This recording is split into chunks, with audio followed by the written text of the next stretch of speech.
So sometimes I'll get into arguments or debates or even just be giving advice to someone, whatever the situation, and I'll bring up a point that the other person disagrees with.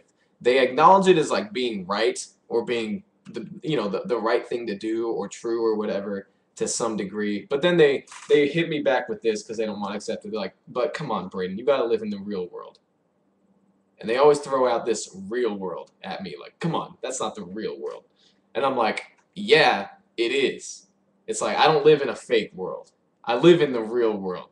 And who are you to say what world's real and fake? It's like God dictates that. And let me just prove a point real quick. The spirit, I talk about spiritual things a lot, like the Holy Spirit or you know uh, demons and angels and that sort of thing. And the spiritual realm, I talk about that a lot because it's a big deal.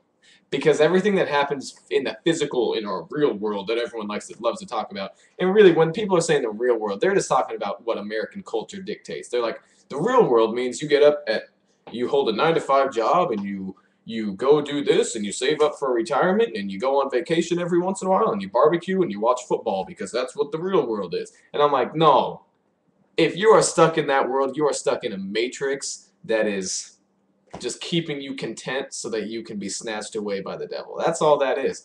And maybe there's people watching this that are like, but that's what I do. Are you saying that I'm going to be snatched up by the devil and blah, blah? I'm like, yeah, yes, that is the case. If you just live in a world where God is not by far the number one most important thing, and He is not your number one, if you're doing things to please men over God, the devil's gonna just kill you. And when I say kill, I don't mean it figuratively. I mean it in the realist sense. And when I say the realist sense, I don't mean that the devil is gonna come up and, you know, pull out a gun and shoot you in the face. He's not gonna kill you like that. He may send someone to do it, honestly. That could happen. He could have a crony human being that works for him, and maybe. I don't know. But what I mean is that he will kill you, because this is the way that Satan can kill you is by taking away the free gift of salvation that the Lord has given to you. And that is real death. People say, well, that's not the real world. Yes, it is. It's way more real than the physical stuff. Satan won't physically kill you, he'll spiritually kill you. And there's no coming back from that. That's the end. You're done. That to me is so much more real than the real world. And when people try to say, Brandon, you got to live in the real world and stop looking at things from such, from this like a biblical perspective or a spiritual perspective and all that stuff. I'm like, no, I don't. No, not at all. You need to switch because you're just getting destroyed. Everything that happens physically is just a vibration of what's happening in the spiritual realm. Does that make any sense? We are spirits just living in a body. God is spirit. When we live eternally with God, we're spirits. It's I could rant about this for a while because it's such a big deal just to have this perspective on and look at things from this way. Like for instance, physical sicknesses are a result of something that's going on in the spirit. And people may be like, well, Braden, that's outlandish. You're crazy. Sicknesses are, chemical reactions and different viruses that infiltrate the body. I'm like, yeah, that is a result of something that happens in the spirit. Like, just to example you so that you don't just take my word for it.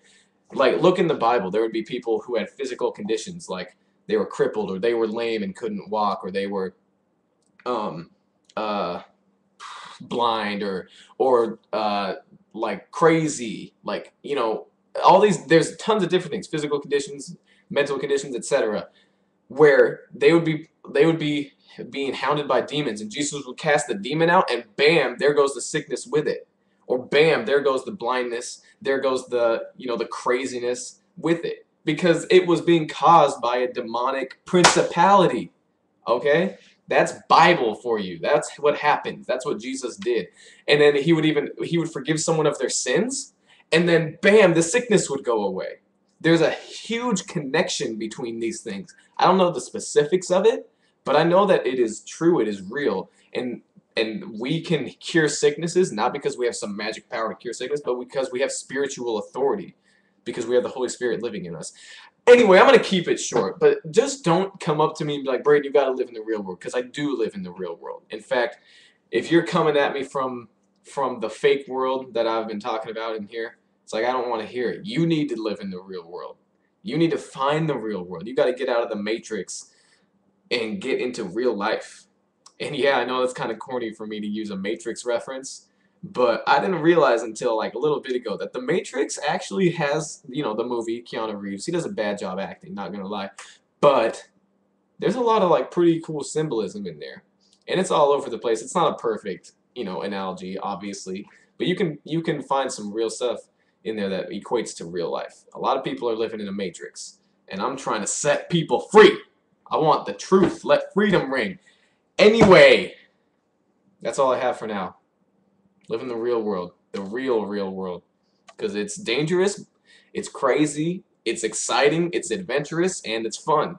It's everything wrapped into one thing, just multiplied by 1,000. Anyway, that's all I got for now. So until next time, peace. Love is everything. Go Ron Paul, 2012. Peace.